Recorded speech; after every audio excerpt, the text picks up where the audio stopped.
Well, happy Thursday, everyone. I need a sight and sound check, please.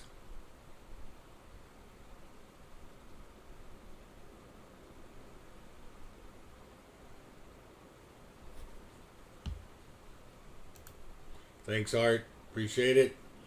All right, we've got a little bit of a sloppy market out there this morning. I want to go over it and give you an overview of where the markets are, looking at the one over the world view, 15-minute chart. And then I want to go over some of the bonehead plays that I did yesterday. It's part of debriefing and part of lessons learned. How we get away from our trading and whatever. And I'll just cover it as we go along. The S&P, we closed right around in here. Let's get the marker.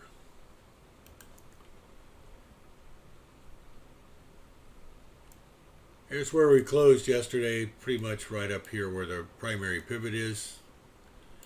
And it's way above us, and we've just kind of marched our way down overnight. And as I'm seeing it,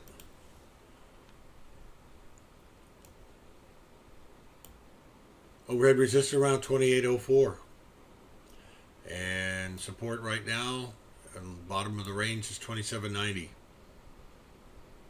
So we've actually been bouncing around over the last 2-3 hours right here around 27.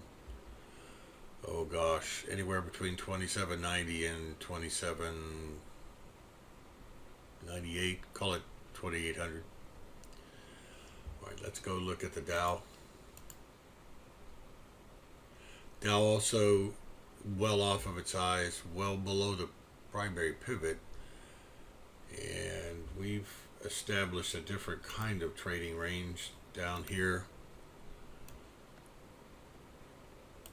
right at here, from about, I'll call it 25,100 to 25,160 or so. So above that, and you've got one level here and one level here that act as resistance on the overhead side. Down below, well, let's show what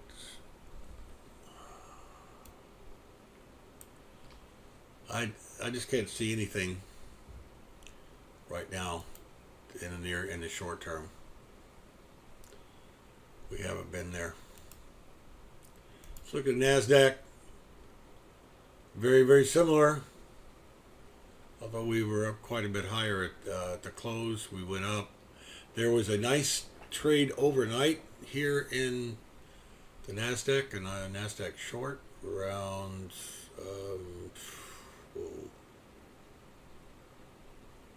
I guess that was around 10:45, 11 o'clock. This is on a 15-minute chart, mind you, so on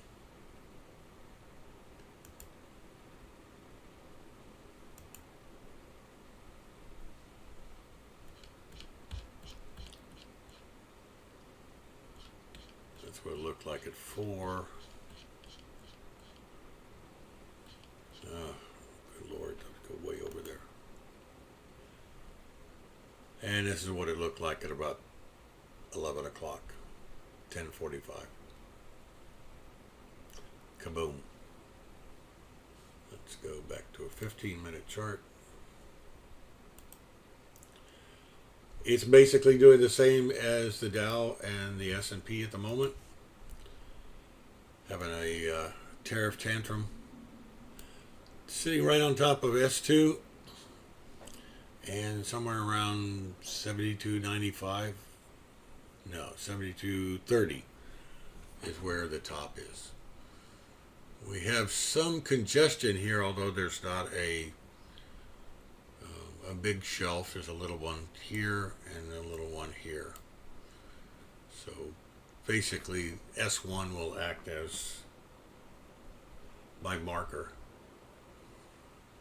All right, let's go over to Russell.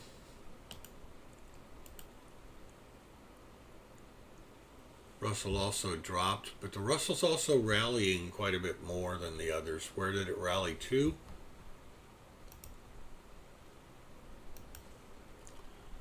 Russell rallied right up to this level right here. And this one's going to be a biggie here. If it's going to get over 16, 65, 66. And then you've got stuff overhead. Ultimately, it's going to take a lot to get over 16, 68, 16, 69. At least that's what I'm seeing so far. Let's look at crude oil and see if we see anything there. Yeah, crude oil took a nosedive around 5, 6 o'clock this morning.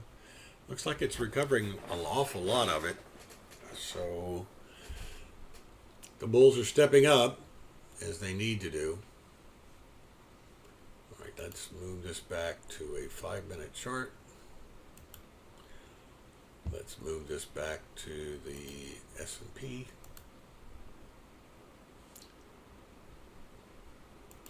Minimize that. And now to go over some lessons learned. Alright, the first trade I had was trying to short the NASDAQ. I entered based upon a counterpunch trader system and a break below, which is why this system came up with it, a break below a swing level. What I forgot was the big picture of where it is in the context of where we were. Well, let's grab the marker here. We were in way oversold on the momentum oscillator, and the R squeeze was telling me you're not going down, you're probably going up. This is probably one of the most stupid plays that I've ever done. And after looking at all of these, it looks like I got enamored with and focused totally on breaking swing levels. I have to do a better job of taking everything into account. All right. Let's get rid of that one. Let's go to the next one. A little bit later, I tried to buy the breakout in the NASDAQ. Well, get the crayons here. Right in here is where CPT said you should be buying. Where did I buy? I bought all the way up at target 3. And then it went over to the target 2 for the other system over here, and I go, oh, you didn't take the profit? What the heck were you waiting for? First of all, you got in. These weren't really stupid places on the momentum oscillators, but buying the breakout with no zigzag pattern at target 3, I was asking an awful lot, although the biggest problem was not taking profit when it presented itself. All right, let's go look a little bit later on the Russell. What did old Dumbo do this time? Well, here's where we have the oscillators. They're looking okay now. And I bought right up near resistance. Resistance is probably right at the bottom of the, well, let me get back a different crayon.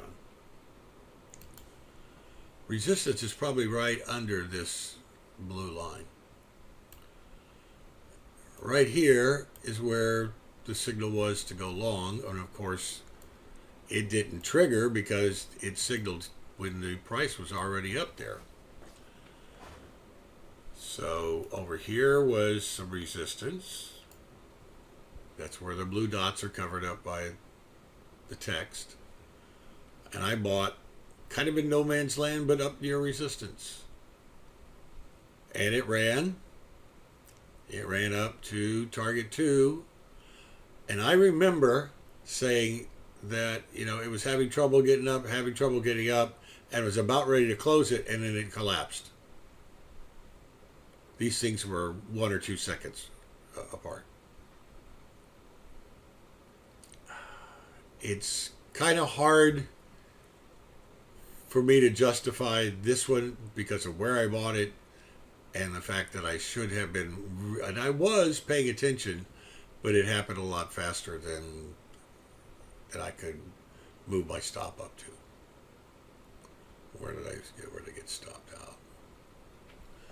I got stopped out on this one somewhere, but I can't tell. Anyway, it's not as important about where I got stopped out. I did move my stop up, but I should not have gotten into the trade in the first place.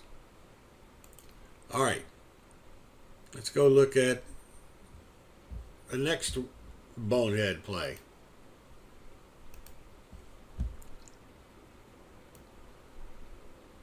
There's the CPT system breaking down below. Support. Good trend. And good oscillators. What did I do? I waited till we got down to here. Why? If you waited that long and it went away from you, don't enter. Just say, oh, well, I missed it. And what did it do? It whipped around and turned right around and took me out. Now, took me out for, I think, 1 or 2 ticks profit or something like that. But it still was a bad entry. I don't care that I didn't lose money. It was a bad entry. Let's look at the last one. And this is the only one that I can somewhat justify. All right. Where did I enter? Oh, I didn't mark it that well.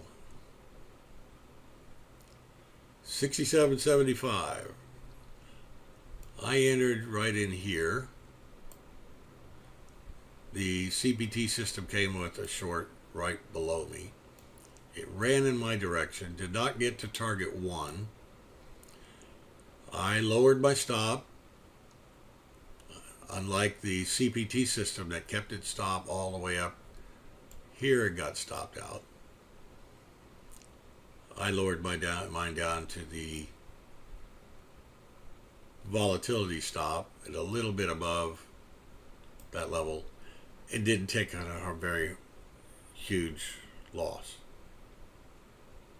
All right. What can we learn from that? I can learn that I need to pay attention to the big picture. I need to pay attention to everything that's going on in the chart and enter at the right spots. The entry is going to be key here.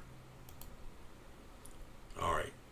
Enough about beating myself up, but I wanted to show you that that's the kind of stuff that I go over in my trades. Normally, there aren't that many big learning experiences to be had, but today I thought it was important. Okay, I'm going to go ahead and stop the recording right now. We're coming up on the bottom of the hour.